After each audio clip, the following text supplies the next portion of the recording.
আপনারা দেখছেন একুশে টেলিভিশন।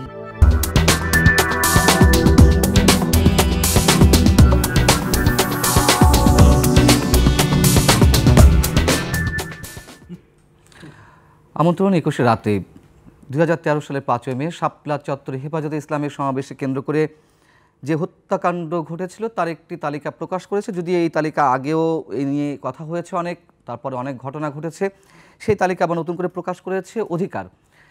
এবং সেইখান থেকে গত 5 আগস্ট পর্যন্ত যে গণঅভ্যুত্থান, সেই গণঅভ্যুত্থানকে কেন্দ্র করে যে গণহত্যা চলেছে, এর শেষ কোথায়, কি হওয়া উচিত যারা এর সঙ্গে জড়িত, এসব বিষয় নিয়ে আলোচনা করব। এই বিষয়ে আলোচনার জন্য আমাদের 21 স্টুডিওতে আজ উপস্থিত রয়েছেন মানবাধিকার কর্মী, আইন ও সালিশ কেন্দ্রের সাবেক নির্বাহী পরিচালক নূর খান লিটন, রয়েছেন সিনিয়র সাংবাদিক আশরাফ কায়সার। নূর খান লিটন, আপনি নিজেও আজকেই একটি সংবাদ সম্মেলন করেছেন গত 5 আগস্টের আগে পরে যারা হত্যাকাণ্ডের শিকার হয়েছে তাদের সেই বিচারের দাবিতে, এবং একই সঙ্গে অধিকারের বিষয়টি নিয়ে এসেছি। প্রায় 12 বছর পর এই তালিকা প্রকাশ করা হলো, যদিও এর আগে আমরা কম বেশি জানতাম, এটি নিয়ে অনেক বিতর্ক হয়েছে। আগে শাপলা চত্বরের বিষয়টি আপনার কাছে জানতে। প্রথম হচ্ছে যে আপনি যেটা বললেন যে আমরা জানি, আসলে আমরা বিভিন্নভাবে জানি, এক্সাক্ট কিছু জানি। 12 বছর আগে যখন এই ঘটনাটি ঘটেছে, এটি ছিল ভয়াবহ বর্বরতার একটি ঘটনা। কত মানুষ নৃশংসভাবে খুন হয়েছে, কত মায়ের কোল খালি হয়েছে, সেটা কিন্তু তখন বলার সুযোগ ছিল না। কেউ কেউ আমরা ইনায়ে বিনায়ে কথাগুলি বলেছি, সরাসরি প্রশ্ন তোলার স্পর্ধা আমাদের ছিল না। অধিকার চেষ্টা করেছিল, আইন ও সালিশ কেন্দ্র চেষ্টা করেছিল, সংখ্যাগত পার্থক্য থাকতে পারে, কিন্তু উভয় সংগঠনই কিন্তু ওইখানে যে বর্বরচিত হত্যাকাণ্ড সংগঠিত হয়েছে এটা বলেছে। কারো সংখ্যা হয়তো সংখ্যাগত কারো পার্থক্য থাকতে পারে, কিন্তু আমরা দেখলাম পরবর্তীতে অধিকারের আদিলুর রহমান খান সেক্রেটারি জেনারেল এবং তখন ওইটার পরিচালক নাসিরউদ্দিন এলানের নামে অভিযোগ দায়ের হলো, এবং তারা কিন্তু এই যেই পরিসংখ্যানটা এটা কিন্তু তারা পাবলিক করতে পারেনি। তার আগেই দু একটি কথাবার্তার পরেই কিন্তু তাদেরকে আটক করা হলো, তাদের বিরুদ্ধে ব্যবস্থা নেওয়া হলো।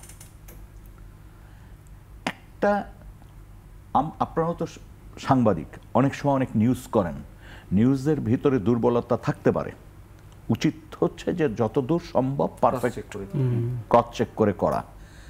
যেমন আজকে আমরা যখন পরিসংখ্যান দিচ্ছি এই যে হত্যাকাণ্ডের বিবরণ, 150 মানুষের কোনো ঠিকানাই পাচ্ছি না আমরা অজ্ঞাতনামা হিসাবে। তারপর আমরা যে সংখ্যা বলছি তার চেয়ে অনেক বেশি হয়ে যাওয়ার সম্ভাবনা আছে ভবিষ্যতে, কারণ এখন পর্যন্ত কয়েকটা প্রসেসে তথ্যগুলো আনার ব্যাপার আছে। যেমন গণবিজ্ঞপ্তি দেওয়া, ওই সময় কেউ নিখোঁজ হয়েছে কিনা, কারো জানা আছে কিনা, কেউ মারা গেছে কিনা। কারণ গুলির পরে দুটি ঘটনা ঘটছে, গুলির পরপরই কিছু লাশ পুলিশ নিয়েছে, আইনশৃঙ্খলা রক্ষাকারী বাহিনী, আবার কিছু লাশ বিক্ষুব্ধ জনতাও লাশ নিয়ে চলে গেছে, এবং যখন দেখে গেছে যে মারা গেছে কারফুর ভিতরে, এত পুলিশি নির্যাতনের ভিতরে, সে লাশ নিয়ে কোথায় যাবে? পোস্টমর্টেমে যাবে না লাশ দাফন করবে? অনেকে এইভাবে দাফন হয়ে গেছে। আবার অনেকের লাশ আমরা পেয়েছি কিন্তু তার নাম ঠিকানা পাচ্ছি না। ফলে আজকে আমরা একটা সংখ্যা বলছি, কিন্তু আমরা বারবার বলছি এই সংখ্যাটি পূর্ণাঙ্গ নয়। আদিলুর রহমান খানরা যে সংখ্যাটা বলেছেন, আমি মনে করি সেটাও ছিল না পূর্ণাঙ্গ, কিন্তু মিথ্যা তথ্য বা সরকারকে হেনস্থা করার জন্য, ক্ষতি করার জন্য এইটা আমার কাছে মনে হয়নি। আমি ওই সময় লিস্ট দেখেছি, পরবর্তীতে এই লিস্ট নিয়ে অনেকে, দু একজন অতি উৎসাহী সাংবাদিক দু এক জায়গায় গেছেন, যে বলছেন যে যাকে মৃত বলা হচ্ছে তিনি জীবিত আছেন। আসলে পূর্ণাঙ্গভাবে তারা কিন্তু ওইটা অনুসন্ধান করেন নাই। অনুসন্ধান না করেই যেমন এইবারের ঘটনায় অনেক সাংবাদিক অতি উৎসাহী হয়ে খোঁজার চেষ্টা করেছেন যে এখানে জঙ্গি আছে কিনা, ঠিক ওরকম অতি উৎসাহী কিছু মানুষের তৎপরতার কারণে অধিকার ক্ষতিগ্রস্ত হয়েছে। এবং দেখেন, শুধু অধিকার ক্ষতিগ্রস্ত হয়েছে তা না, এই ঘটনার পর সমস্ত হিউম্যান রাইটস অর্গানাইজেশন খুব সাবধান হয়ে গেছে। কোনো কথা বলার ক্ষেত্রে সেলফ সেন্সরশিপ, নিজেদের ভিতর নিজেরা সেলফ সেন্সরশিপের জায়গায় চলে গেছে। আমরা অনেক কথা বলতে চিন্তা করতাম, কারণ ওই যে আমাদের দুটো জিনিসে আমরা আটকা, একটা হচ্ছে ফান্ডে আর একটা হচ্ছে রেজিস্ট্রেশনে। আর একটা ছিল আইনগত সমস্যা, যেটা ওই তো ডিজিটাল সিকিউরিটি বিভিন্নভাবে হয়রানি করা হতো, এটা ছিল। এবং ওই যে মামলাটি অধিকারের বিরুদ্ধে হলো, যে মামলাটি হওয়ার কথাই না, যদি এটা নিয়ে আমরা বিচার বিশ্লেষণ সবাই মিলে করি, সেখানে আদিলুর রহমান খানকে জেল দেওয়া হলো, এলানকে জেল দেওয়া হলো। পরবর্তীতে উচ্চ আদালতের থেকে এবং জামিন পাওয়ার কারণে অনির্দিষ্টকাল আছে।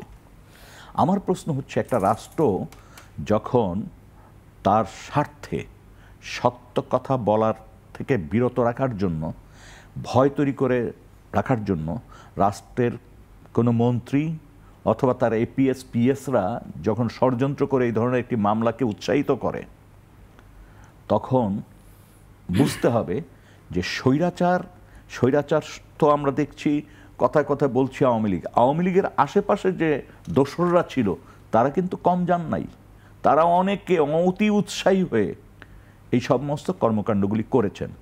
ফলে ওই দিনের প্রথম ধাক্কায় যে ঘটনাটি ঘটেছে, যখন অধিকারের উপর ধাক্কা আসলো, প্রকৃত ঘটনা কিন্তু আর বেরিয়ে আসলো না। আমার জানা মতে অন্তত পক্ষে 3টা টেলিভিশনের মানে চিত্র আমার কাছে আছে, আমার নিজের কাছে ফুটেজ আছে, যেখানে ভয়াবহ বর্ণনা আছে। একটা মানুষকে কিভাবে মানে কোরবানির গরু জবাই দিলে যেভাবে লাফায়, আমি সেই ধরনের লাশ দেখেছি, আমি গলা কাটা লাশ দেখেছি, আমি মহিলার লাশ দেখেছি নিজ চোখে। হ্যাঁ, তারপরে 3-4 দিন পরে আমি বুয়েটের ছাত্রর লাশ দেখলাম, বুয়েটের ছাত্রর লাশ যেটা বুড়িগঙ্গায় পাওয়া গেছিল। আমি দেখেছি রুটি নিয়ে মানুষকে সাহায্য করতে আসছে এক মহিলা, সে গুলি খেয়ে মারা গেছে। আমার কাছে ওই চিত্রগুলি ছিল, যেই চিত্রগুলোতে স্পষ্টতই আর্মস ডিস্ট্রিবিউশন, এমুনেশন ডিস্ট্রিবিউশন সমস্ত জিনিস আছে, অপারেশনের সময়টার আছে। আসলে ওই সময় কিন্তু আমাদের টেলিভিশন ক্রুরা কিন্তু অনেক কাজ করেছিলেন, প্রকাশ করতে পারেননি। আমি একটু সাংবাদিক আশরাফ খাই স্যার, অধিকারের কাছে এই তালিকাটি চাওয়া হয়েছিল তৎকালীন আওয়ামী লীগ সরকারের পক্ষ থেকে, সেটি তারা দেয়নি এবং খুব যথার্থই সম্ভবত বলেছে যে একটি স্বাধীন বিচার বিভাগীয় তদন্ত কমিশন গঠন করা হলে তাদের কাছে দেওয়া হবে। তারপরেও উল্টো তাদেরকে আটক করা হলো। মানবাধিকার কোন পরিস্থিতি ছিল? অধিকারের তালিকাটি আজ আবার আমি পুঙ্খানুপুঙ্খভাবে পড়লাম, এবং তারা যেমনটি করে লিখেছেন, তার নাম কি, কোন স্থানে হত্যা হয়েছে এবং তার বাড়ি কোথায়, তিনি কোন পরিস্থিতিতে মৃত্যুবরণ করেছেন, এত ডিটেইলে আমি কিন্তু খুব কম হত্যাকাণ্ডের লিস্ট দেখেছি। স্পেশালি আপনি যখন গণহত্যা হয়, আপনি যখন অনেক মানুষের সমাবেশকে স্তব্ধ করার জন্য হত্যাকাণ্ড ঘটান, তখন কিন্তু এত পুঙ্খানুপুঙ্খ ডিটেল পাওয়া খুব কঠিন। তখন আমরা বলে থাকি এতজন পুরুষ, এতজন নারী, এই বয়সী, এর বাইরে আমাদের যাওয়ার সুযোগ থাকে না। এবং নূর ভাই যথার্থই বলেছেন, ইভেন এবারের কাণ্ড যেটি আমাদের চোখের সামনে ঘটলো, যেটি 33টা টেলিভিশনের ভিডিও ফুটেজ ক্যামেরা পার্সনদের মারফতে আমরা দেখতে পেলাম, সেখানেও কিন্তু কোনো হাসপাতালে এখন 19টি লাশ আছে, কোনো হাসপাতালে 4টি লাশ আছে, ঘটনার 20 দিন পরেও। তার মানে 42 লাশ আছে। আচ্ছা, তারা তো নিজেরা মৃত্যুবরণ করেনি, তাদেরকে কেউ মেরেছে। এখন আপনি যখন একটি সরকার হন, আপনার দায়িত্ব হচ্ছে রাইটলি অর রংলি, আপনি হয়তো একটি আন্দোলনকে দমন করার চেষ্টা করেছেন, যেটি শাপলা চত্বরে 5ই মে 1913 সালে ঘটেছে, যেটি জুলাই জুড়ে বাংলাদেশে বা অগাস্ট জুড়ে বাংলাদেশে ঘটেছে এই বছর। তখন সরকারের দায়িত্ব হচ্ছে সে আন্দোলন ঠেকাতে অনেক কৌশল অবলম্বন করে। ধরেন আওয়ামী লীগের জনপ্রিয় কৌশল ছিল হেলমেট বাহিনী, তার ছাত্রলীগ, যুবলীগ, বস্তি লীগ, হকার্স লীগ যা আছে তাদেরকে নামানো, যে প্যারামিলিটারি, আমি বলে থাকি যে দলীয় সমর্থকের প্যারামিলিটারি একটি ফোর্স তাদেরকে নামানো হয়, এবং তারা আবার পুলিশ এবং আনসার এবং বিডিআরের অগ্রবর্তী বাহিনী হিসাবে কাজ করে। আমরা যখন 71-এর সাথে বারবার মাননীয় সাবেক প্রধানমন্ত্রীর তুলনা করতে পছন্দ করেন, আমারও কিন্তু খুব ভালো লাগে। আল বদর, রাজাকার, আল শামস, তারই নাম হচ্ছে যুবলীগ, ছাত্রলীগ, হকার্স লীগ, এই তো। আচ্ছা, তখন সরকারের দায়িত্ব হচ্ছে আপনি অন্তত হত্যাকাণ্ডের তালিকাটিকে স্বচ্ছ জবাবদিহিমূলক করে ফেলবেন, যে হ্যাঁ আমরা এটা করেছি, এটা ভুল হয়েছে। এবারের ঘটনায় আপনি দেখেন, প্রথমে কিন্তু বলাই হচ্ছিল না যে ছাত্ররা মারা গেছে, জনতা মারা গেছে। প্রথমে বলা হচ্ছিল কটি পুলিশ মারা গেছে। ট্র্যাডিশনালি যা হয়। স্বরাষ্ট্রমন্ত্রী যিনি এখন পলাতক, তিনি হাসপাতালগুলোতে যাচ্ছিলেন পুলিশকে দেখতে, এবং শমী কায়সারের নেতৃত্বে বিভিন্ন শিল্পীকে আমরা বিটিভি ভবন দেখে কাঁদতে দেখলাম। হ্যাঁ, তাদেরকে যদিও এখন বিভিন্ন বিল্ডিংয়ের সামনে আবার দাঁড় করিয়ে দেওয়া যায় কিনা, যে দেখি তারা কাঁদে কিনা। তার মানে হচ্ছে সরকার ইভেন কোনো ইলেকট্রনিক চ্যানেলেও যারা সাধারণ মানুষ নিহত হয়েছেন সেই ধরনের কোনো সংবাদ প্রচার হচ্ছিল না। কোনো চ্যানেলকে আমরা এই কাজটি করতে দেখলাম না, এবং আমি কিন্তু চ্যানেলগুলোকে সাংঘাতিকভাবে দোষারোপ করি। তারা কেউ শেখ হাসিনার নাম বলে, তার ভয়ের শাসন বলে পার পাবেন না। কেন আপনাকে আমি বলি, ভয়ের শাসন আমরা দেখেছি, কিন্তু তাবেদারির শাসন আমরা দেখলাম। এখানে ওই চ্যানেলের মালিক, প্রধান সম্পাদক তারা আগ বাড়িয়ে তাদের ব্যক্তি স্বার্থের জন্য আমাদের প্রতিষ্ঠানকে জলাঞ্জলি দিয়েছেন, পেশাকে অসম্মান করেছেন, এবং তারা অর্থনৈতিকভাবে বেনিফিটেড হয়েছেন, তারা সামাজিকভাবে বেনিফিটেড হয়েছেন। তার মানে হচ্ছে সরকারের ভয়ে আমি এটি করেছি, এই যুক্তি কিন্তু টিকবে না। কেউ যদি এই যুক্তি আপনাকে এখন দেয়, এবং এখন যে দালালিটা করছে সেটিও কিন্তু অগ্রহণযোগ্য। আমি খুব অপছন্দ করছি সময়, 71, ইন্ডিপেন্ডেন্ট এখন যা পাল্টে দিয়েছে। ইন্ডিপেন্ডেন্ট টেলিভিশনকে আমি দেখেছি 3 জন সম্পাদক বসে 1 ঘন্টা পর পর বিশ্লেষণ করেছিলেন, নিজেরা টকশো করেছিলেন যে এর ভেতরে জঙ্গি কতটা বিএনপি, কতটা জামাত, কতটা শিবির, এবং বয়স দেখে দেখে তারা বলছিলেন ছাত্ররা কেন, ছাত্রদের জায়গায় এই চেহারাগুলো কেন। ওনাদের সাধারণ জ্ঞান থাকতে হবে যে একটি গণ আন্দোলনে কত মানুষ অন্তর্ভুক্ত হয়। শুধুমাত্র সালমানের দুর্নীতির কারণে শেয়ার মার্কেটে বিনিয়োগকারীরা আসলেও তো 3 লাখ লোক হয়ে যায়, এই তথ্যটি তাদের জানা নেই। সমস্যাটি হচ্ছে আপনি যখন ক্ষমতাসীনের দৃষ্টিতে দেখেন বা তার এমবেডেড জার্নালিজমের দৃষ্টিতে দেখেন, আপনার কাছে বস্তুনিষ্ঠ বলে কোনো শব্দ তখন প্রথম মারা যায়। আপনি দেখতে থাকেন যা আপনি দেখতে চান, অথবা সরকারকে তুষ্ট করতে যা দেখলে আপনার জন্য অর্থনৈতিকভাবে সুবিধা হয়। আচ্ছা, যেটি বলছিলাম এই দুটি হত্যাকাণ্ডের কথা, আমি কিন্তু মনে করি মানবতা বিরোধী অপরাধ। কেননা আপনি 1টি খুন একভাবে বিবেচনা করবেন, আপনি 61টি খুন অথবা 462টি খুন আপনি আরেকভাবে বিবেচনা করবেন। এই অপরাধগুলো রাষ্ট্র তখন বিশ্বাসের জায়গায় থাকে না, কেননা আমরা ধারাবাহিকভাবে দেখেছি সরকারকে তখন কেউ ট্রাস্ট করে না। সরকারগুলো তখন কি করে, ট্রাস্ট গেইন করার জন্য একজন বিচারপতির নেতৃত্বে একটি কমিটি করে, যে বিচারপতি অতীতে আপনি ইভেন 21শে আগস্টের ঘটনা তো আমি বলবো, বিএনপি সরকার যা করেছিল অন্যায় করেছে। তারপরে জাতিসংঘ, ইউ এইসব নাম বলে, এগুলো নাম বলার তাৎপর্যও কিন্তু আমরা বুঝতে পারি। কিছু ঘটবে না, আপনাকে একটা আইওয়াস দিবে। সেই তুলনায় অধিকার, আপনি অধিকারকে পছন্দ করেন বা না করেন, তার তালিকাকে সম্পূর্ণ মনে করেন বা অসম্পূর্ণ মনে করেন, আপনি এই বিতর্ক ভুলে যান। আপনি শুধু বলেন যে আমি অধিকারের তালিকা থেকে বেছে দেখব এরা জীবিত আছে কিনা। সংবাদ মাধ্যমের কি কাজ এরকম একটি তালিকাকে চ্যালেঞ্জ করে বাজারে নামা?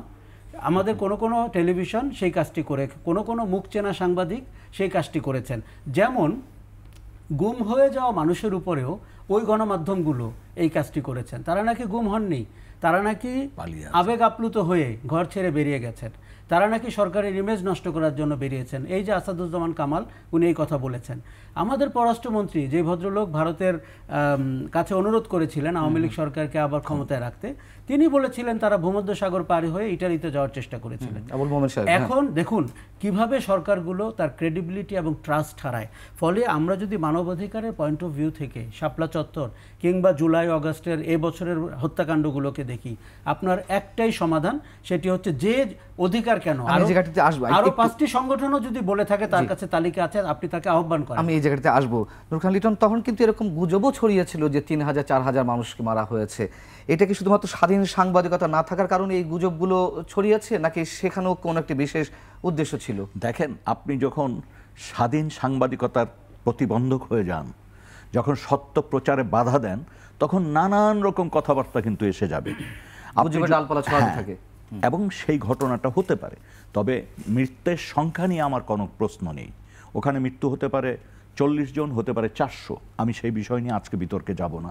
এটি প্রমাণযোগ্য যে কতজন মারা গেছে, প্রায় কাছাকাছি প্রমাণ করা সম্ভব। অ্যাকুরেট সব, মানে কোনো হত্যাকাণ্ডেই কিন্তু যখন মাস কিলিং হয় 100% আমাদের মতো দেশগুলিতে বের করা সম্ভব হয় না। হয়তো 90%, 80%, 95% আপনি বাইর করতে পারবেন, 100% কিন্তু পারবেন না।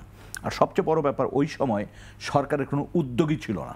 এখন পর্যন্ত শাপলা চত্বরের ব্যাপারে একটাই সরকারের, মানে ওই তৎকালীন সরকার গত 5ই মে পর্যন্ত বেঁচে ছিল, ততক্ষণ পর্যন্ত একটাই কথা, ওখানে একজনও মারা যায়নি, প্রথম শব্দ।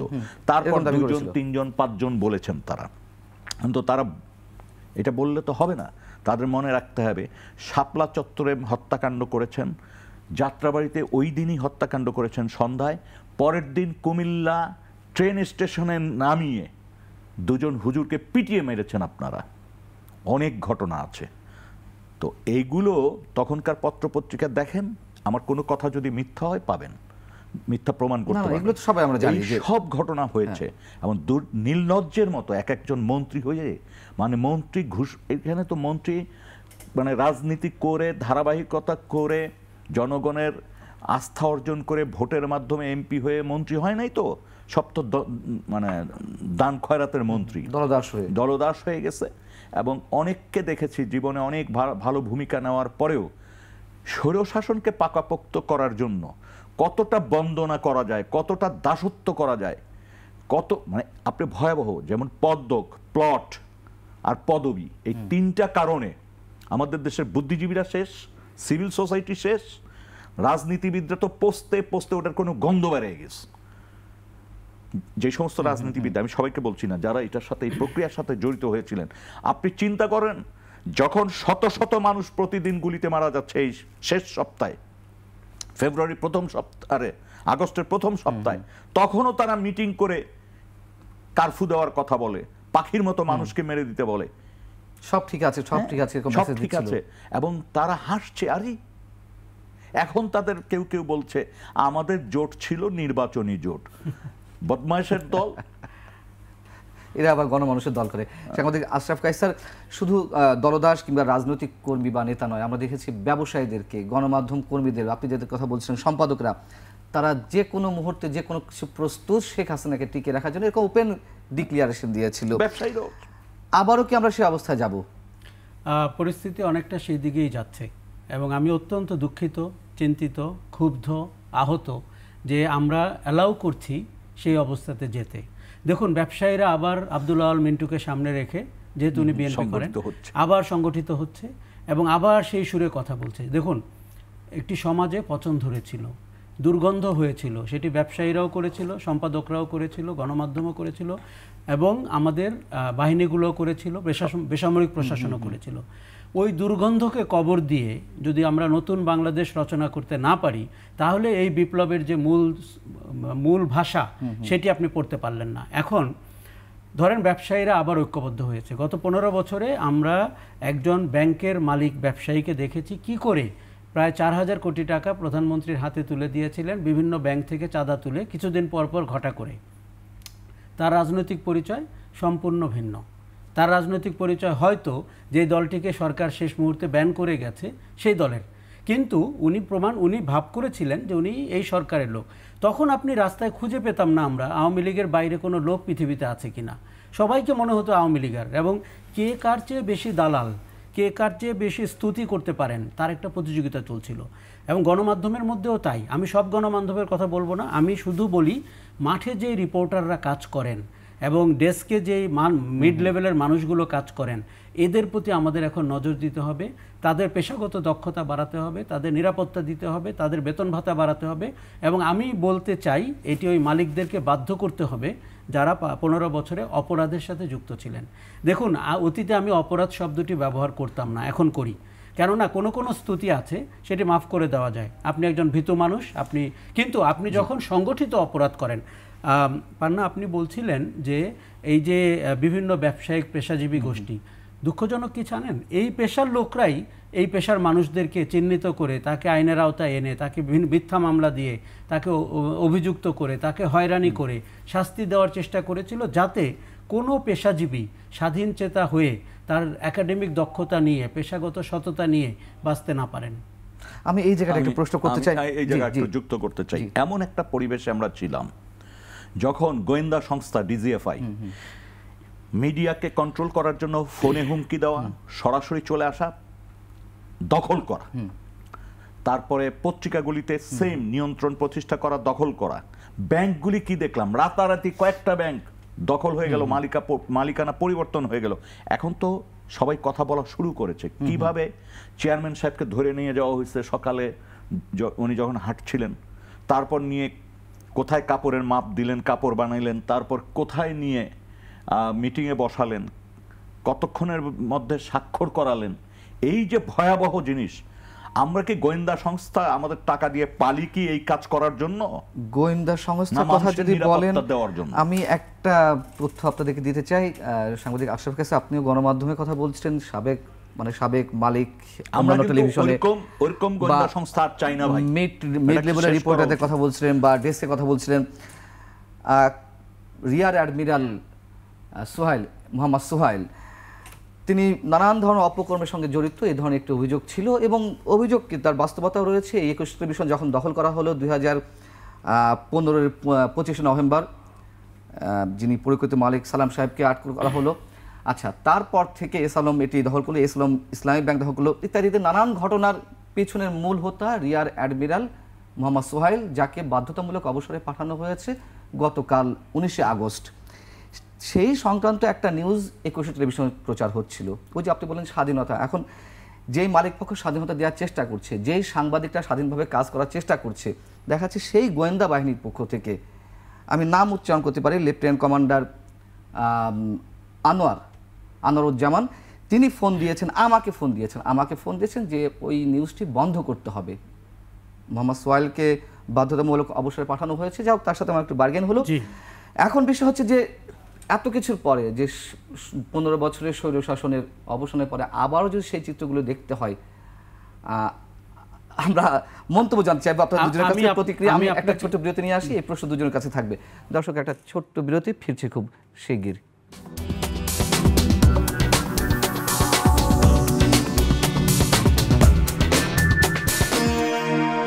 আবার আমন্ত্রণ 21 রাতে আমরা কথা বলছি গণহত্যা এবং মানবাধিকার নিয়ে। আমাদের সঙ্গে রয়েছেন মানবাধিকার কর্মী এবং আইন ও সালিশ কেন্দ্রের সাবেক নির্বাহী পরিচালক নূর খান লিটন এবং রয়েছেন সিনিয়র সাংবাদিক আশরাফ কায়সার। আশরাফ কায়সার, যে প্রশ্নটি আপনাকে করছিলাম যে গোয়েন্দা বাহিনীর খবরদারি এখনও হয়তো কোথাও রয়েছে, এবং যিনি আমাকে ফোন দিয়েছিলেন লেফটেন্যান্ট কমান্ডার আনোয়ারুজ্জামান, তিনি ব্যবহারও করেছেন তার ঊর্ধ্বতন কর্মকর্তার নাম ডিরেক্টর সাজ্জাদ হোসেনের। জি, আপনারা তো প্রচার মাধ্যম, আপনার উচিত ছিল ওনার নাম ঠিকানা লিখে ইমিডিয়েটলি গতকালকে রাতেই এটি আপনার স্ক্রলের সাথে যুক্ত করে দেওয়া, যে এই নিউজের পরে লেফটেন্যান্ট কমান্ডার আনোয়ার সকালে জিডি করা হয়েছে বা সকালে আপনারা জিডি করেছেন, আমি শুনেছি। কিন্তু আপনাকে এমনভাবে এখন থেকে বিহেভ করতে হবে তাৎক্ষণিকভাবে। দেখুন, আমরা খুব অ্যাপ্রিসিয়েট করব যদি আমি 21 টেলিভিশনের নিচে দেখতে পেতাম লেফটেন্যান্ট কমান্ডার আনোয়ার এই সংবাদটি কিল করতে বলেছেন অথবা সংশোধন করতে বলেছেন। এই বিষয়ে কথা বলার কোনো এখতিয়ার লেফটেন্যান্ট কমান্ডার আনোয়ারের, তার ঊর্ধ্বতন কর্মকর্তাদের, বাংলাদেশ নৌবাহিনীর নাই। তিনি আইন বহির্ভূত কাজ করেছেন, কোনো বাহিনীর নাই। এবং ডিজিএফআইকে আমরা যে বালিশের দিয়ে বিছানায় শুতে দিয়েছি এবং ক্ষমতার অংশী করেছি, এটি আমাদের জীবনের অত্যন্ত বড় ভুল, শাসনের ভুল। 90 সালের আগে আমরা এই ব্যবস্থার বিকল্প চেয়েছিলাম বলেই তো এরশাদের পতন ঘটিয়েছিলাম। দেখুন, ডিজিএফআই ঠিক করে দেয় আপনি কার এলসি খুলবেন, কার এলসি খুলবেন না। ডিজিএফআই ঠিক করে দিয়েছে চিফ নিউজ এডিটর কে হবে, কে হবে না। ডিজিএফআই ঠিক করে দিয়েছে টেলিভিশনের মালিক কে হবে, কে হবে না। তার মানে কি ডিজিএফআইকে আপনি প্রতিষ্ঠা করেছেন এইসব কাজের জন্য? দেখুন, আমি সেদিন দাবি তুলেছি র্যাব, এনটিএমসি এবং ডিজিএফআইকে বিলুপ্ত করার জন্য। আমি কেন বলছি কথাটা, যেই প্রতিষ্ঠান আপনি যেই কারণে গড়েছিলেন, সেই প্রতিষ্ঠান যদি সেই কাজ না করে বা করতে অপারগ হয় অথবা আপনার কারণে করতে পারছে না, আপনি 3টি কারণেই তাকে বিলুপ্ত করে দিতে পারেন। আমরা আবার নতুন করে শুরু করি। দেখুন, বাহিনী কি এই কাজটা করছে নাকি কিছু অসাধু কর্মকর্তা তাদের ব্যক্তি স্বার্থে, ব্যক্তি ইন্টারেস্টের জায়গা থেকে এইগুলো করছে এবং পুরো বাহিনী বিতর্কিত হচ্ছে? দেখুন, বিডিআর এর নাম আপনি বদলিয়েছেন কেন? বিডিআর এর সবাই বিদ্রোহ করেছিল? করেনি। কিন্তু প্রতিষ্ঠানের উপরে কালিমা লেপন করা হয়েছিল, ওই পোশাক আপনার আর সম্মানের না এবং এই কারণে এই নামটিও আপনার কাছে আর গ্রহণযোগ্য না। সেরকম করে আমি বাহিনীর বিপক্ষে ব্যবস্থা নেওয়ার পক্ষে। অবশ্যই বাহিনীতে ভালো লোক রয়েছে, কেন নাই? সাংবাদিকতায় কি ভালো লোক নাই? তাইলে প্রধানমন্ত্রীর প্রেস কনফারেন্সে আপনি যে তেলে মুখগুলো দেখতেন, তারা কি? তারা নিশ্চয়ই আওয়ামী সাংবাদিক লীগ। তাহলে যদি তারা আজকে, দেখুন আমি একটা কথা বলি, কোনো সাংবাদিক সম্পাদক পদত্যাগ করেছেন, তাকে অব্যাহতি দেওয়া হয়েছে? আমরা পাবলিকলি দেখতে চাই অন্য প্রতিষ্ঠান থেকে যেরকম মানুষ বিদায় নিচ্ছেন, সেরকম গণমাধ্যম থেকে মানুষ বিদায় একজনকে অব্যাহতি দিয়েছিল, তারা আবার চেইন মেইনটেইন করে ফিরে গেছে, আবার চেইন মেইনটেইন করে ফিরেছেন। আবার দেখুন, স্পর্ধা এবং আশকারা পেয়ে কোনো মানুষ যে কোন ভূমিকায় গিয়েছিল। আমি একজন সাংবাদিককে চিনি, উনি আমার সাথে কথা বলতে বলতে বলতেন ছোট আপা আর বড় আপা। তো আমরা যে সাংবাদিকতা শিখেছিলাম বিচিত্রায়, তাকে মিস্টার বলা অথবা মিস বলা অথবা সম্বোধন করে বলা, এমনকি উনি যদি আমার ভাই বোনও হন তাও আমরা দূরবর্তী অবস্থানে রেখে কথা বলতাম আমার প্রফেশনাল ইন্টিগ্রিটির কারণে। ওই সাংবাদিক প্রমাণ করতে চাইতেন আমার কাছে যে ছোট আপা আর বড় আপা তার অত্যন্ত ঘনিষ্ঠ। এই কথা আপনি একবার ভাবেন, সে যদি সমাজে তখন বলেছে নিশ্চয়ই অনেকবার, সে কি বেনিফিট পেয়েছে। আমি সম্পাদকদের, সাংবাদিকদের, বিশেষ করে যারা প্রধানমন্ত্রীর প্রেস কনফারেন্সে ছিলেন, তাদের আয়ের উৎস জানতে চাই এবং তাদেরকে আমরা অন্য অনেক পেশাজীবীদের মতো তাদেরকে প্রতি বছর শুনতে চাই তার আয় কতটা বেড়েছে, সে নির্বাচনে অংশ নিক বা না নিক। আমরা কোনো সম্পাদককে মাফিয়ার মতো চলতে দেখেছি, কোনো সম্পাদককে আন্ডারওয়ার্ল্ডের ডনদের মতো চলতে দেখেছি। এই যে পেশার সাথে যে তার মিল নেই। দেখুন, এবারের ছাত্র জনতার গণ অভ্যুত্থানের সময় আমার অনেকের সাথে, স্টুডেন্টদের সাথে যারা আমার বয়সে অর্ধেকেরও কম, তাদের সাথে দেখা হয়েছে। তারা সাংবাদিকতা বলতে তো এটাকেই সাংবাদিকতা মনে করেছে, যে সাংবাদিকতা মানি মেরুদণ্ডহীনতা, সাংবাদিকতা মানি প্রধানমন্ত্রীর গণভবনের চায়ের দাওয়াতে অট্টহাসি দেওয়া ইত্যাদি করা, সাংবাদিকতা মানে যে একটি রাষ্ট্রকে টিকিয়ে রাখার যুদ্ধ, সাংবাদিকতা মানে যে একটি সরকারকে ট্র্যাকে রাখার আন্দোলন। এই জিনিসটা তো তারা শেখেনি। আমাদের অন্য অনেক প্রতিষ্ঠানের মতোই আপনি যদি রাষ্ট্রকে ঠিক রাখতে চান, সরকারকে ঠিক রাখতে চান, মানবাধিকার নিয়ে কাজ করতে চান, সাংবাদিকতাকে পুনর্গঠন করতে হবে। এই চেহারাগুলো রেখে এই প্রতিষ্ঠান, দেখুন বিডিআর এর নাম যদি আপনি চেঞ্জ করতে পারেন, তাহলে কোনো টিভির নামও আপনি চেঞ্জ করতে পারেন, কারণ ওই টিভিগুলো তো কলুষিত হয়ে গেছে। ওই টিভিগুলো আপনার সাজানো ন্যারেটিভ বিপণন করেছে। ওই টিভিগুলো আপনার নাম শুনলে তাদের বিভৎস এমবেডেড জার্নালিজম বলে আমেরিকা ইরাক যুদ্ধের সময় যেটি করেছে সেটি করেছে, এমনকি তার চেয়েও ক্ষতিকর কাজ করেছে। সে মানবাধিকার লঙ্ঘনের অভিযোগকে হাস্যকর বানানোর জন্য তার কোনো প্রশিক্ষিত রিপোর্টারকে বাজারে নামিয়েছে এবং খুঁজে বের করেছে 2 টাকা 5 টাকা 10 টাকা দিয়ে যে কে কোন জায়গায় মিথ্যা তথ্য দিতে পারে। এই যে মিথ্যা চেষ্টাটি, ভুল চেষ্টাটি মানুষ কিন্তু গ্রহণ করেনি। এখন আপনাকে খুব সংস্কারের দিকে যেতে হবে এবং এই সংস্কারে গণমাধ্যম যেন অন্তর্ভুক্ত হয়, এটি আমার দাবি। কেননা গণমাধ্যমের পরিচয়টি আমার জীবনের শ্রেষ্ঠ পরিচয়। আমি নূর খান লিটন, যেটি একটি সংবাদকে কেন্দ্র করে নৌবাহিনীর গোয়েন্দা সংস্থা থেকে ফোন এলো, সেই বিষয়ে আপনার প্রতিক্রিয়া। দেখেন, প্রথম হচ্ছে আমিও একমত কায়সার ভাইয়ের সাথে, সেটা হচ্ছে কোনো গোয়েন্দা সংস্থার কাজ এটি নয়। কিন্তু দুর্ভাগ্য হলেও সত্য যে বাংলাদেশের বিশেষ করে ডিজিএফআই, তারপর সেনা যে গোয়েন্দা সংস্থাগুলো আছে, তারা তাদের পরিধি অতিক্রম করে এমন কিছু ঘটনা ঘটান যার কারণে আজকে ক্ষোভে দুঃখে এই কথাগুলি পাবলিকলি আমাদের বলতে হচ্ছে। যেমন ধরেন, ছিল জয়েন্ট ইন্টারোগেশন সেল, সেটা হয়ে গেল পরিবর্তিত করে আয়নাঘর। আজকে মানুষ আয়নাঘর হিসাবে চিনে ওদের। আপনি অবাক হয়ে যাবেন যে এখন যে বিল্ডিংটা তারা তুলছে সেখানেও নিচে 4টা ফ্লোর তৈরি করে রাখতেছে। মানে মানসিকতাটা কত! এখনও ডিজিএফআই যে বিল্ডিং তৈরি করা হচ্ছে সেখানে আন্ডারগ্রাউন্ড সিস্টেম রাখা হচ্ছে এবং এই ধরনের মানুষকেই ওখানে রাখা হবে। আয়নাঘরের জন্য নাকি অন্য কোনো কাজেও তো হতে পারে, ওই অপরাধমূলক কাজেই রূপক অর্থেই বলছে। এটি আন্ডারগ্রাউন্ড পার্কিং হতে পারে, কিন্তু আমি তো মনে করি কচু খেতে যে 14 তলা বিল্ডিংটি, সেটি তো আপনার অপশাসনের সিম্বল হয়ে গেছে। আপনি দেখেন কোনো সিম্বল আছে, সেটিকে রেখে অন্য কাজে ব্যবহার করে আপনি পরিষ্কার স্টেটমেন্ট দিতে পারেন। বাংলাদেশের কেউ কি ভাবতে পারে আপনাকে 8 বছর 9 বছর কচু ক্ষেতের একটি আশেপাশের বিল্ডিংয়ে আটকে রাখা হয়েছে? সেটি আপনি যার সন্তানই হন, সেটি আপনি যেই পেশায় থাকুন, আপনাকে রাষ্ট্র অধিকার দিয়েছে আইনানুগ সুবিধা পাওয়ার। এই যে প্রতিষ্ঠানগুলো, তারা আইনানুগ সুবিধা যেহেতু নিশ্চিত করতে পারবে না, অথবা তারা অনৈতিকভাবে বেআইনিভাবে আপনাকে আটক করছে, এই জন্য তাদেরকে এরকম করে রাখা হয়েছিল। আপনি এমন একটি প্রতিষ্ঠানকে সংস্কার করে আপনি প্রমাণ করে দেন যে এই নতুন সরকার, অথবা আগামীতে, আমি কিন্তু বারবার বলছি, আগামীতেও যেন পতিত সরকারের খারাপ আচরণগুলো, খারাপ প্র্যাকটিসগুলো কেউ করতে না পারে। যেহেতু পরিবর্তিত একটি অবস্থাতে নতুন যে অন্তর্বর্তীকালীন সরকার, সেখানে তো আমরা এগুলো আশা করতেই পারি না। এবং আমি ব্যক্তিগতভাবে অনেক সামরিক গোয়েন্দা কর্মকর্তাকে চিনি, আমি নিজে দায়িত্ব নিয়ে বলছি, যারা এই ধরনের কোনো অপকর্মের সঙ্গে কোনো অবস্থাতেই জড়ান নেই, কিন্তু সেই মানুষগুলো ঠিক কি নর্মাল। আপনাকে আরও একটা জিনিস একটু যোগ করে দেই, কোনো প্রতিষ্ঠানে আপনি গত 15 বছর কাজ করতে পারছিলেন না যদি না আপনি অপকর্মের সঙ্গী হন। আপনি যদি একজন ভালো মানুষ হন, পেশাদার লোক হন, আমি এমন ব্যক্তিকে কিন্তু চিনি তাদের টিকে থাকা কঠিন হচ্ছিল, তাদেরকে হেনস্থা করা হচ্ছিল, তাদেরকে সিঙ্গেল আউট করে প্রমাণ করা হচ্ছিল তারা হয় জামাত অথবা বিএনপি অথবা ভবিষ্যতের কোনো জঙ্গিবাদী তৎপরতার সাথে যুক্ত। একটা শাসন যে মিথ্যার হতে পারে, ব্লেমের হতে পারে এবং ভিন্ডিকটিভ হতে পারে, আওয়ামী লীগের শাসন কিন্তু তার একটা দারুণ এক্সাম্পল।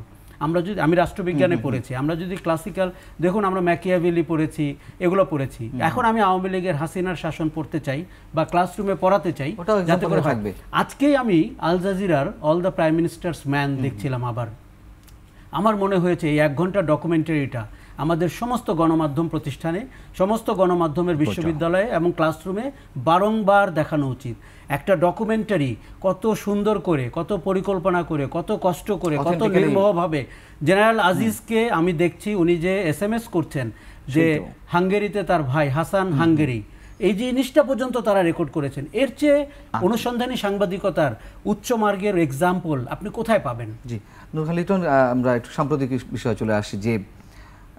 যে বিষয়ে সংবাদ সম্মেলন করেছেন যারা গুম খুনের শিকার হয়েছে 5 আগস্ট গণঅভ্যুত্থান কেন্দ্র করে, এটি আমরা কবে নাগাদ মানে চাক্ষুষ দেখতে পারি যে একটি স্বাধীন তদন্ত কমিশন হয়েছে এবং বর্তমান সরকার খুব দ্রুত সাড়া দিচ্ছে?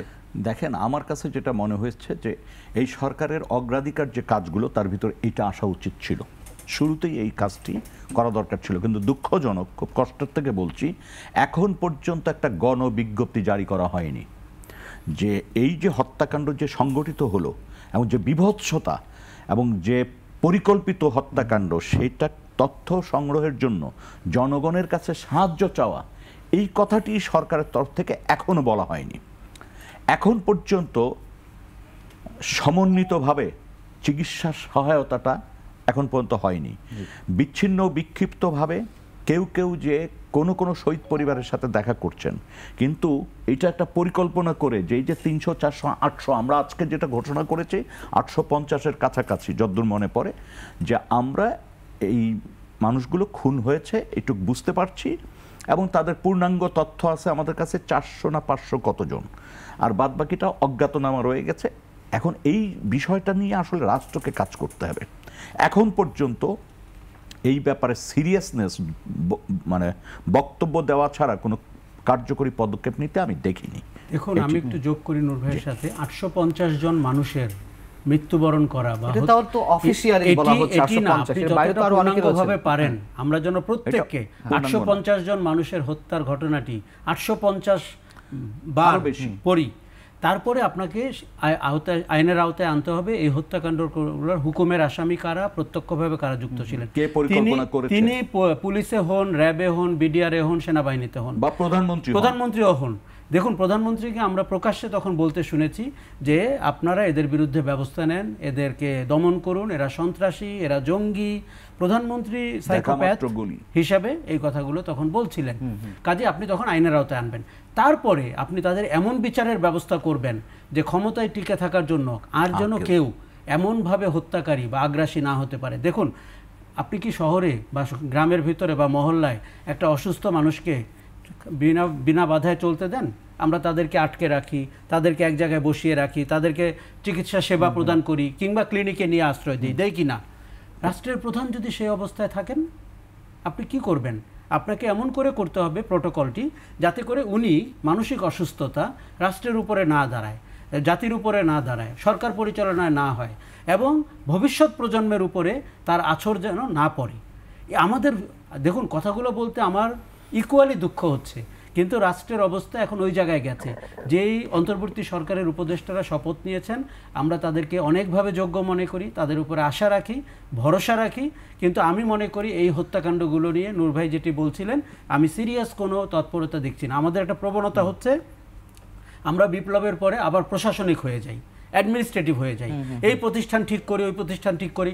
প্রশাসনের কর্মকর্তা, যেই 62 জন সচিব এই সরকারকে সহযোগিতা করেছিলেন, যারা পরপর 3টি নির্বাচন এই সরকারকে অনির্বাচিতভাবে নির্বাচিত ঘোষণা করেছিলেন, তাদেরকে আপনি রেখে প্রশাসন চালাতে পারবেন না। তারা আপনাকে সেই কুবুদ্ধিটা দিবে যেটি আপনার অতীত সরকারগুলোকে তারা দিয়েছিল। আপনাকে একটি বিপ্লবী আন্দোলনের পরে একটি বিপ্লবী সরকার ব্যবস্থাপনায় নজর দিতে হবে। 850 জনের হত্যা আপনার জন্য একটা মানে দারুণ প্ল্যাটফর্ম শুরুটা করার। আমার ধারণা সরকার সেই জায়গাটিতে যাক। নুরখান লিটন, আমার মনে হয় যে যেহেতু একটা অভ্যুত্থানের মধ্য দিয়ে বর্তমান সরকারের সৃষ্টি, হয়তো তারা এইটিকে গুরুত্ব দিবে, কিন্তু 2013 সালে যে হেফাজতে ইসলামের সমাবেশকে কেন্দ্র করে যে হত্যাকাণ্ড, সেই হত্যাকাণ্ডের পূর্ণাঙ্গ একটা তদন্ত এবং পাশাপাশি ক্ষতিগ্রস্ত পরিবারকে যে ক্ষতিপূরণ দেওয়ার যে বিষয়গুলো, এগুলো তো আমরা মনে করি যে এই সরকার যে কমেছে থাকুক, 2 মাস 6 মাস 1 বছর 2 বছর যাই থাকুক না কেন, তার পরবর্তী যারা আসবে তারা তো নিশ্চয় ওটা নিয়ে তেমন কোনো তদন্ত বা কিছুই করবে না। প্রথম হচ্ছে যে ক্ষতিপূরণের বিষয় না, পাশে থাকার বিষয় আমি মনে করি। আরেকটা জিনিস হচ্ছে যে দেখেন, সেই 16 বছর আগের থেকে আপনি হিসাব করেন, বিচার বহির্ভূত হত্যাকাণ্ড, নির্যাতন, নিপীড়ন, গুম, সমস্ত কিছুর জন্য একটা কমিশন করে দেন। আর এই জুলাই এবং আগস্টের জন্য যে ঘটনাটা ঘটছে, একটা একটা সিদ্ধান্ত নেওয়া দরকার রাষ্ট্রের তরফ থেকে যে এটা তো গণহত্যা, এইটা তো মানবতার বিরুদ্ধে অপরাধ। সুতরাং এই জায়গাটিতে সরকার যেটা করতে পারে যে সরকার সউদ্যোগে সমন্বিতভাবে মামলাগুলির ব্যাপারে সাহায্য করা, সরকারের তো এটা পথ আছে। দেখেন, ঢাকায় ছেলে মারা গেছে, মা থাকে রংপুরে, সেই মা দৌড়ে কতবার আসতে পারে। আর যে ঘটনাগুলি ঘটছে, প্রত্যক্ষদর্শীর সাক্ষী সাবুত, মানে কোথায় ঘটলো, কখন ঘটলো, কিভাবে ঘটলো, কোন ইউনিট কাজ করেছে, এটা তো রাষ্ট্রেরই মানে সম্ভব যোগ করা। যে সায়েন্স ল্যাবরেটরিতে 3 তারিখে বিকেল 5টায় কোন গ্রুপটা ডেপ্লয় করা ছিল, কারা কত গুলি ছুটছে, এগুলি এখনই তাদের একটা কমিশন বা একটা আপনার মানে কমিটি করে, যারা এই ব্যাপারে পারদর্শী তাদের নিয়ে কমিটি করা উচিত। যে সমস্ত নথিপত্রে এগুলি থাকার কথা, আর্মস ডিস্ট্রিবিউশন কে করলো, কিভাবে করলো, বুলেটের সংখ্যা কোথায়, সব তো বের হয়েছে, সব তো রেকর্ড আছে, সেগুলি দেখা হোক। আচ্ছা, কে কমেন্ট করছে। আমি শুধু একটু বলি, অতীতের অন্তর্বর্তীকালীন সরকার বা তত্ত্বাবধায়ক সরকার একটি সংবিধানের আওতায় ছিল এবং তাদের কিছু বিধিনিষেধ ছিল, তাদের কি করতে পারে কি করতে পারে না। এবার একটি বিপ্লব হয়েছে এবং ভাগ্য ভালো অথবা খারাপ যে সংবিধান এখনো অটুট রয়েছে, বাতিল করা হয়নি। আচ্ছা, তার মানে আপনি তো আপনার অন্তর্বর্তী সরকারের কোনো প্রোটোকল নাই, আপনি কি করতে পারেন কি করতে পারেন না তার কোনো বিধিনিষেধ নাই। আপনি যা মনে করবেন প্রয়োজন, যেটি জনগণের আকাঙ্ক্ষার প্রতিফলন হবে সেটি আপনি করবেন, পরবর্তী পার্লামেন্ট সেটিকে বৈধতা দিবে। তাহলে সরকার কোনো ভালো কাজ যদি না করে বা করতে না পারে বা না করে বিদায় হয়, এই সরকারও কিন্তু আমাদের জবাবদিহিতার মধ্যে পড়বে, অভিযোগের মধ্যে পড়বে, তারা করলো না কেন। যেমনটি আপনি বলছিলেন যে দেখুন, পাশে থাকা এটি কিন্তু অনেক বড় কথা, ক্ষতিপূরণ না। এই রাষ্ট্র বড়লোক হয়েছে এবং ক্ষতিপূরণ দিতে শিখেছে। জীবনের ক্ষতিপূরণ হয় না, জীবনের সহমর্মিতা হয়, পাশে থাকা হয়। আমরা 850 জনের নাম ঢাকা শহরের এমন কোথাও এমন মনুমেন্ট করতে চাই যাতে করে অতীতের ব্যক্তি বন্দনা বন্ধ হয় এবং অপ্রয়োজনীয় ব্যক্তিদের চর্চা, যেটি আগামীতেও হতে পারে, আমি কিন্তু আশঙ্কায় আছি, সেটির বিকল্প হিসাবে আমি 850 জন স্টুডেন্ট, ছাত্র জনতার নাম দেখতে চাই ঢাকা শহরের এমন জায়গায় যেটি এই শহরের যে কোনো বিদেশি মানুষ আসলে বা যে কোনো প্রতিনিধি আসলে প্রথম তারা সম্মান করবে আমার এই বিপ্লবের যারা জীবন দিয়েছেন তাদেরকে। কাজে এই সরকারটি এরকম একটি কাজ করতে পারেন, তাদের প্রত্যেকের নাম আমরা মনে রাখতে চাই। দেখুন, আমি যখন একবার মুগ্ধের কথা ভাবি, একবার সাঈদের কথা ভাবি, আমি তখনই একবার গা শিউরে উঠি। আমাদের তো গত 50 বছরে অধিকাংশ সময় সাহসের গল্প নাই, আমাদের প্রতিবাদের গল্প নাই। আমাদের দেখুন, তেলবাজির গল্প নিয়ে আমরা অনুষ্ঠানের অর্ধেক সময় নষ্ট করেছি। তার মানে আত্মসমর্পণের গল্প আছে, তেলবাজির গল্প আছে এবং স্বার্থ সিদ্ধির গল্প আছে। সেখানে একটা ছেলে রাস্তায় দাঁড়িয়ে বুক চিতিয়ে দিচ্ছে এবং বলছে আমাকে মেরে ফেলতে হলে মেরে ফেলেন, তাও আমার দাবি মেনে নেন। এবং একটা ছেলে বলছে অন্যদেরকে পানি দিতে হবে কি দিতে হবে না। একে যদি আপনি সম্মান না করেন, আপনি আরেকবার খাদে পড়তে যাচ্ছেন। জি, নুরখান লিটন কিছু বলতে চাচ্ছিলেন সম্ভবত, আমরা শেষ পর্যায়ে করে। প্রথম হচ্ছে একটা জিনিস খুব জরুরি, সেটা হচ্ছে এদেরকে জাতীয় বীর ঘোষণা করা এবং তাদের ইয়েটা সংরক্ষণ করা, যেটা যে কেউ আসলে তাদেরকে যাতে শ্রদ্ধা জানাতে পারে। রাস্তাঘাটে এখানে ওখানে দরকার নেই, একটি কেন্দ্রীয়ভাবে করা উচিত আমি মনে করি, একসাথে কায়সার ভাইয়ের সাথে।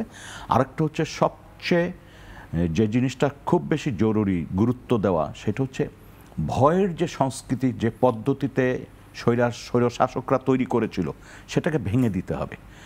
আপনি যদি ভয়কে জয় করা না শিখতে পারেন, তাহলে আগামীতে যারা এই অপকর্ম করবে তাদের জন্য কি আমরা 15 বছর বসে থাকবো?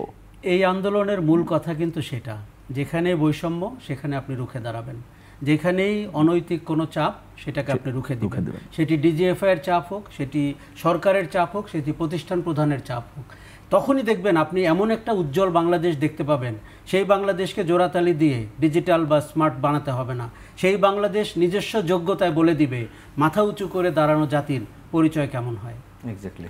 আবারও বলি, এই অপরাধ করে অনেকে বিদেশে আশ্রয় নিয়েছেন, সামরিক কর্মকর্তা, বেসামরিক কর্মকর্তা, রাজনীতিবিদ, প্রত্যেককে ধরে আনা সম্ভব যদি আমরা গণহত্যা বা মানবতার বিরুদ্ধে অপরাধ প্রমাণ করতে পারি। আর একটা কথা বলবো শেষ, সেটা হচ্ছে কোনো অবস্থাতে প্রতিহিংসার দিকে যাওয়া যাবে না। জাতি হিসাবে অনেক কষ্ট করে আজকের মর্যাদা, তাহলে কিন্তু আমরা অতীতের ভুলটি আবার আমরা নতুন নিদর্শন স্থাপন করি, যাতে আমাদের দেশ চালানোর একটি ভঙ্গিমা আমরা উপস্থাপন করি। ধন্যবাদ সাংবাদিক আশরাফ কাসাদ, ধন্যবাদ নূর খান লিটন। দর্শক, শেষ করছি 21শে রাত। তবে যে আলোচনাটা হলো তার মধ্যে থেকে যে বিষয়টি বেরিয়ে এসেছে যে হয়তো আমরা এখনো মনে করছি যে একটা গণ অভ্যুত্থান, কিন্তু এটি যে কত বড় গণ অভ্যুত্থান হয়েছে আমাদের ধারণা যে শত বছর ধরে এর একটা ইতিহাসের অনন্য জায়গা করে নেওয়া হবে। হয়তো তেমনটাই ঘটবে আগামীতে অল্প কিছুদের মধ্যেই, যে বিভৎসতা কতটা ছিল। ভালো থাকুন সবাই, আল্লাহ হাফিজ, শুভরাত্রি।